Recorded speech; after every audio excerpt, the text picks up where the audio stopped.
ప్రపంచవ్యాప్తంగా రకరకాల పేరుతోని మొదటిగా గోల్డ్ క్వెస్ట్, క్వెస్ట్ నెట్, తర్వాత క్యూనెట్, ఇట్లా పేరు మార్చుకుంటూ సేమ్ బిజినెస్ సేమ్ మోడల్ తోని ప్రపంచవ్యాప్తంగా దేశవ్యాప్తంగా బిజినెస్ చేస్తూ రావడం జరిగింది.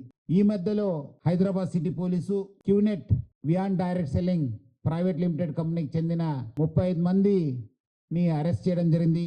9 కేసెస్ని వాళ్ళపైన కట్టడం జరిగింది.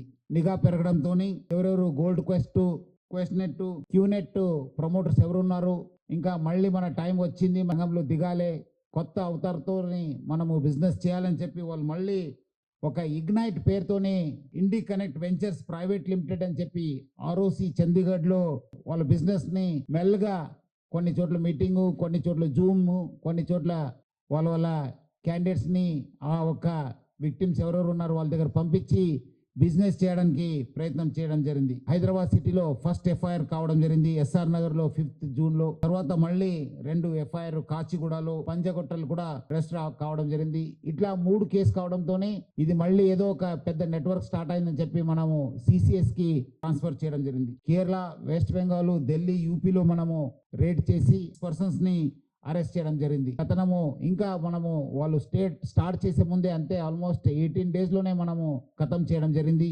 బిజినెస్ ఆపర్చునిటీస్ అనే పేరుతో సామాన్య ప్రజలకు ఒక పర్సన్ అప్రోచ్ అయ్యి వేరియస్ మాధ్యమాల ద్వారా ఒకటి ఇందులో మంచి అవకాశాలు ఉన్నాయి, లాభాలు ఉంటాయి, ప్రోడక్ట్స్ మేము అమ్ముతున్నామనే పేరుతోని ముందుకు వస్తూ చాలా తక్కువ ధరకు లభ్యమయ్యే ఉత్పత్తులను చాలా ఖరీదైనవి అని చెప్పి మెన్షన్ చేస్తూ ఇది ప్రజలకు అమ్మడం జరుగుతుంది. భారతదేశం హెడ్ ఉన్న ఓనీల్ గుప్తా అనే వ్యక్తి, అతని కింద పనిచేస్తున్న కేరళలో, కర్ణాటకలో, ఉత్తరప్రదేశ్ బులంద్ షహర్ లో, అట్లాగే వెస్ట్ బెంగాల్లో ఇద్దరిని అరెస్ట్ చేయడం జరిగింది. ఇద్దరు డైరెక్టర్స్ గా ఉంటూ వాళ్ళు ఇండి కనెక్ట్ అనే పేరుతో వీళ్ళని నియమించడం జరిగింది. వీరి యొక్క ఆఫీసు అక్కడికి వెళ్ళి చూసినప్పుడు కూడా అది కేవలం బోర్డు మాత్రమే ఉంది, కానీ ఇది కూడా ఒక షెల్ కంపెనీ లాగా ఉంటూ లోపల ఎలాంటి కార్యకలాపాలు లేవు. మరి ప్రపంచ వ్యాప్తంగా ఎన్నో ఖండాలలో విస్తరించాలనే ఆలోచనతో ఉంది.